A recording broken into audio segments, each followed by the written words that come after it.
សម្ដេចមហាបវរធិបតីហ៊ុនម៉ាណែតនាយករដ្ឋមន្ត្រីនៃព្រះរាជាណាចក្រកម្ពុជានិងគណៈប្រតិភូជាន់ខ្ពស់រាជរដ្ឋាភិបាលកម្ពុជាបានអញ្ជើញធ្វើដំណើរចាកចេញពីទីក្រុងធានជីនសាធារណរដ្ឋប្រជាមានិតចិនក្នុងដំណើរនិវត្តន៍មកកាន់រាជធានីភ្នំពេញព្រះរាជាណាចក្រកម្ពុជាវិញហើយកាលពីវេលាម៉ោង 19 ថ្ងៃទី 1 ខែកញ្ញាឆ្នាំ 2025 បន្ទាប់ពីបានចូលរួមកិច្ចប្រជុំកំពូលនៃកិច្ចសហប្រតិបត្តិការសៀងហៃបូកពីថ្ងៃទី 30 ខែសីហាដល់ថ្ងៃទី 1 ខែកញ្ញាឆ្នាំ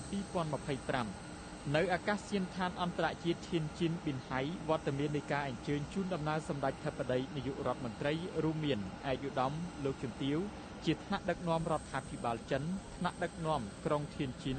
ឯកឧត្តមវ៉ាងវិនប៊ីនឯកអគ្គរដ្ឋទូតវិសាមញ្ញនិងពេញសមត្ថភាពនៃសាធារណរដ្ឋប្រជាមានិតចិនប្រចាំព្រះរាជាណាចក្រកម្ពុជាលោកជំទាវសឿងរដ្ឋចាវីឯកអគ្គរដ្ឋទូតវិសាមញ្ញនិងពេញសមត្ថភាពនៃព្រះរាជាណាចក្រកម្ពុជាប្រចាំសាធារណរដ្ឋប្រជាមានិតចិនព្រមទាំងឯកឧត្តមលោកជំទាវជាអិសរាជជនជាន់ខ្ពស់រដ្ឋាភិបាលចិននិងអិសរាជជនការទូតរបស់ព្រះរាជាណាចក្រកម្ពុជាប្រចាំសាធារណរដ្ឋប្រជាមានិតចិនជាច្រើនរូបតាមកម្មវិធីដែលបានគ្រោងទុកសម្ដេចធិបតីនាយករដ្ឋមន្ត្រីនឹងអញ្ជើញធ្វើដំណើរទៅដល់អាកាសយានដ្ឋានអន្តរជាតិភ្នំពេញនាវេលាម៉ោង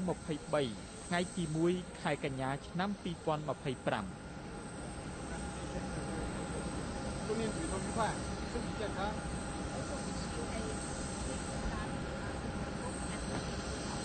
有机会再来天津。